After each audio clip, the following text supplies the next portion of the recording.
Well, howdy there, Internet people. It's Bo again. So, today we are going to talk about Colorado and Alabama and a general.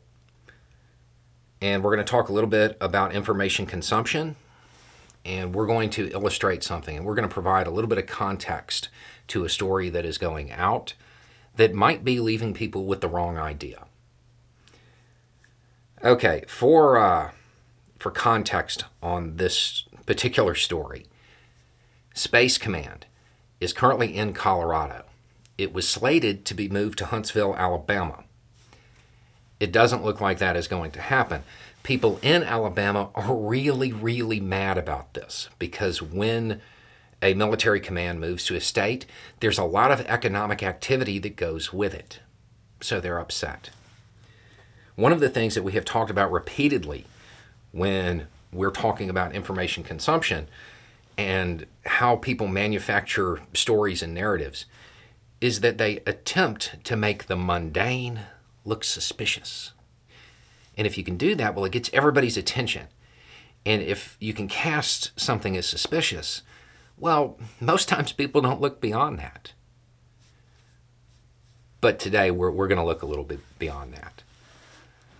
So the story has gone out that General Dickinson, who is one of the generals that would have had some influence over where Space Command wound up, he bought a house in Colorado before he argued to keep Space Command, the command that he's in charge of, in Colorado.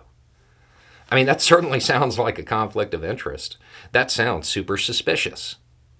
Let's see if there's a more mundane answer than, the general disrupting moving a command so it's closer to his house. Okay. Where do you think General Dickinson was born? Take a guess. What state? Colorado. Where did he get his bachelor's? Colorado State University. What about his master's? Colorado School of the Mines.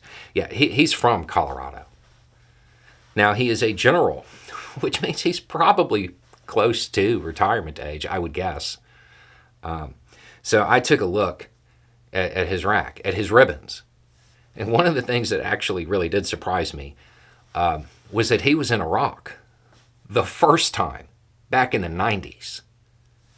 He had a Kuwait Liberation Medal. So I went and looked it up. He signed up, he joined in 1985. 1985. He's been in for 38 years. Yeah, he can retire if he wants to. He can retire if he wants to. So sometimes officers, when they retire, they move back to where they're from. They might buy a house there. This would especially be true if they didn't actually buy a house, but instead bought a 20-acre ranch, which is what he did. So the stories are, he bought this house, so he disrupted moving an entire military command. Or a general who has been in for 38 years appears to be gearing up for retirement. When you're talking about the fact that he's over this command, there's one other thing to consider.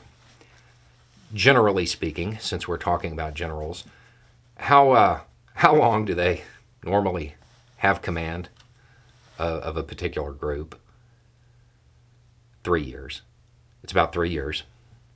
2 years is like the normal term, but they normally, almost all of them, for whatever reason, take a 1-year extension. So it's normally 3 years. Take a guess as to when General Dickinson took over Space Command. 2020.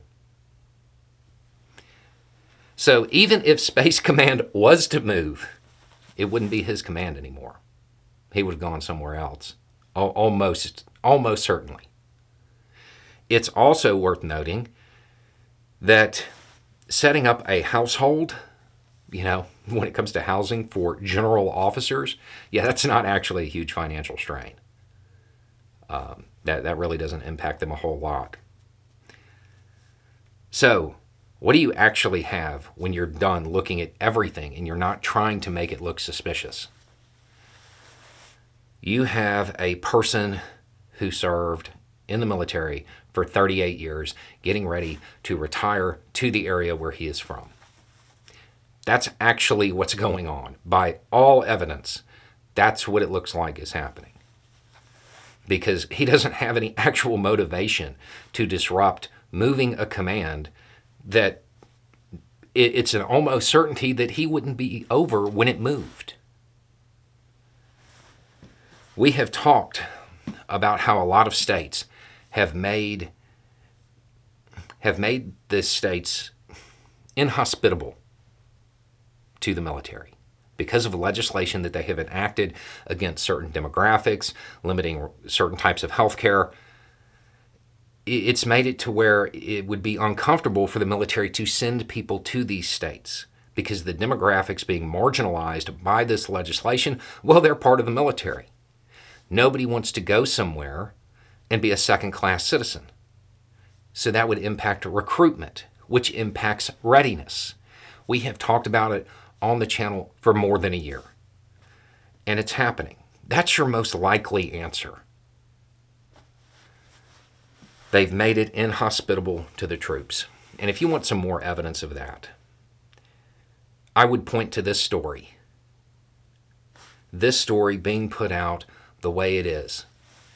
This general, 38 years, getting ready for retirement, and now he has people calling him corrupt because he bought a ranch in his home state. That wouldn't make me want to send troops and station them in that state. It's more of the same. The military is an apolitical organization. It won't say that, hey, you limited like a massive chunk of our force, you limited their access to health care. They're not going to say that. But on that checklist, when it talks about moving a command somewhere or establishing a new command, access to hospitals and healthcare is on the checklist.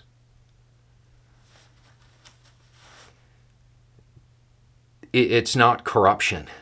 This general did not advise against moving Space Command to Huntsville because he bought a ranch.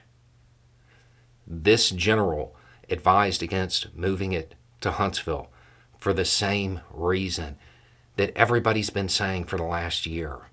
The legislation that has been enacted in a whole lot of states, if you're in Texas, pay attention. It's going to limit the expansion of military installations in those states because it will impact readiness. The military is never going to say, they're never going to say it that bluntly. They gave a warning shot, like I think more than a year ago.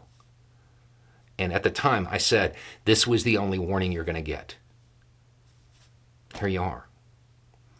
You can't blame this general. He didn't enact those laws. Anyway, it's just a thought. Y'all have a good day.